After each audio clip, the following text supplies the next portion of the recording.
Welcome back to Hopeful Horizon, where every story opens a door to transformation, courage, and understanding.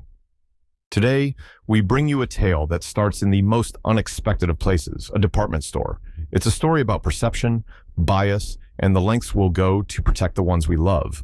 What happens when an ordinary shopping trip takes a shocking turn? How do we face the assumptions of others and rise above them? This story is about a grandmother, a granddaughter, and a moment that shook a community. Comment below if you enjoy stories filled with unexpected twists and powerful lessons. Don't forget to subscribe and hit the bell so you never miss an inspiring story from Hopeful Horizon. Welcome to today's episode. Ash leather, wool, and perfume greeted them. Evelyn smiled at her granddaughter. "Let's get you something nice today, sweetheart. Something that'll last." Brianna nodded and wandered over to the racks filled with heavy winter jackets, her fingers brushing over the soft fabrics. She admired a particular navy coat with faux fur trim and smiled, imagining herself wearing it to school. Evelyn followed her, but something caught her eye, a store security guard, Officer Glenn, standing near the entrance, staring at them with a furrowed brow. Evelyn could feel his gaze follow them as they moved through the store. Halton and Company was a sprawling department store, designed with wide aisles and bright lighting. Every corner of the store gleamed with polished floors and neatly arranged displays. The racks were filled with winter coats, boots, scarves, and gloves, all waiting to be touched by eager customers preparing for the holiday season.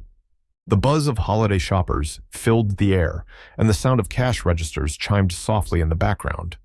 Evelyn couldn't shake the feeling that Officer Glenn was watching them more closely than necessary. She glanced over her shoulder again, noticing how he seemed to linger near the door, his hand resting casually on the radio strapped to his shoulder. She sighed softly. It wasn't the first time she had experienced this, being watched or followed in a store just because of her skin color, but she wasn't going to let it ruin their day. Officer Glenn was a middle-aged white man, stocky with a close-shaven head. He had worked security at the store for nearly 10 years, and in his mind, he had seen it all.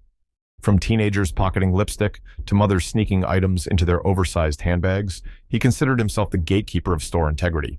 He prided himself on knowing when something wasn't right, and as soon as Evelyn and Brianna walked in, he had an unsettling feeling. Meanwhile, Nancy O'Donnell, the store manager, was in her office at the back of the store reviewing sales reports. She was a sharp woman in her mid-40s, wearing a tailored red blazer that screamed professionalism. A seasoned retail veteran, Nancy was all about efficiency and keeping the store's reputation pristine. She trusted Glenn's judgment, but she didn't appreciate unnecessary disruptions. Evelyn and Brianna eventually picked out the coat they liked, a beautiful navy piece that looked perfect on Brianna. They were heading to the checkout counter when Officer Glenn stepped in front of them, blocking their path. "Excuse me, ma'am," he said, his tone firm but condescending. "I'm going to need you to come with me for a moment." Evelyn blinked, startled. "Is there a problem?"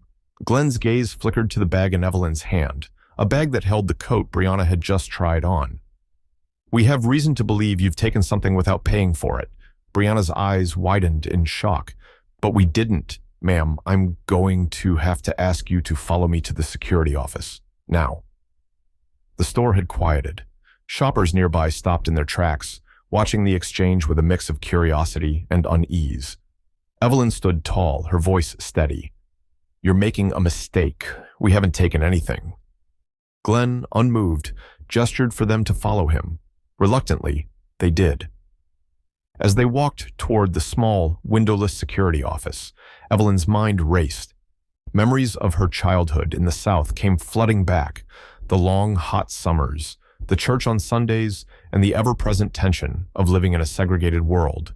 She had grown up in a time when black women were expected to keep their heads down, to blend into the background, and to avoid trouble. But Evelyn had never been one to stay silent in the face of injustice. Her late husband, David, had been a civil rights activist, and together they had marched for equality, facing down hatred and bigotry with their heads held high.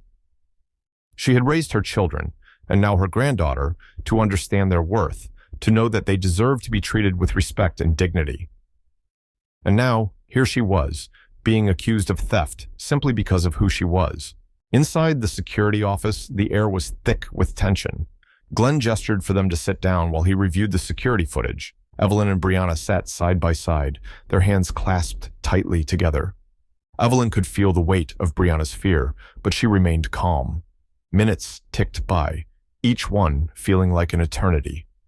Nancy, the manager, finally entered the room, glancing at Glenn before turning to Evelyn. "What seems to be the issue here? None."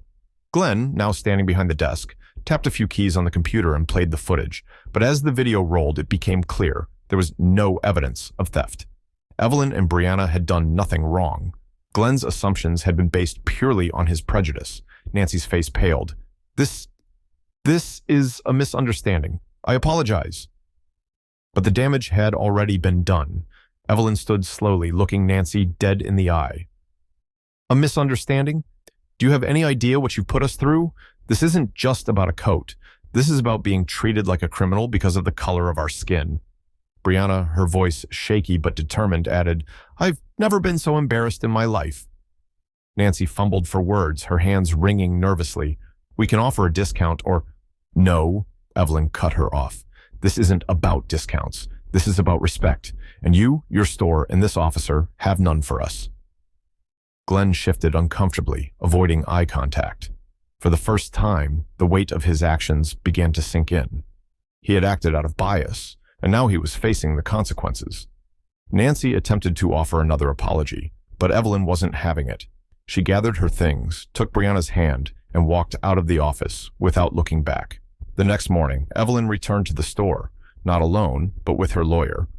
Word had spread quickly through the community about what had happened, and many of Evelyn's friends and family had gathered outside the store in silent protest. Holding signs that read, "End racism" and "We demand respect," they stood shoulder to shoulder, a wall of solidarity against the injustice Evelyn and Brianna had faced. Inside, Nancy was in a panic. The store's reputation was at stake, and she knew that if this wasn't handled properly, it could result in more than just bad press. It could mean the end of her career. Evelyn and her lawyer walked straight to Nancy's office, where a tense meeting took place. The legal implications of the incident were clear, and Nancy knew that the store was at fault. After hours of discussion, it was agreed that Glenn would be suspended and that the store would issue a formal apology to Evelyn and her granddaughter. But for Evelyn, it wasn't just about the apology. It was about ensuring that this wouldn't happen again, to her or to anyone else. In the weeks that followed, the store implemented new policies on anti-racism training for all employees, and Glenn, ashamed of his actions, resigned. Evelyn became an advocate for change in her community, speaking out about the importance of standing up against discrimination. For Brianna, the experience had been painful, but it had also been a powerful lesson in resilience. She had seen firsthand how her grandmother faced injustice with strength and dignity, and it was a lesson she would carry with her for the rest of her life. And so, as the holiday season came and went, the town of Brookside was forever changed, not because of a coat, but because one woman refused to stay silent in the face of prejudice. Thank you for joining us for this powerful story on Hopeful Horizon. Sometimes, standing up for what's right takes more than courage. It takes the willingness to endure the consequences. But, in the end, it's those moments that spark the changes we need in our world. What did you think of today's story? Drop your thoughts in the comments below and let us know where you're watching from. Don't forget to subscribe and hit the notification bell to stay up to date on all our latest stories. We appreciate every one of you for being part of the Hopeful Horizon family. See you next time.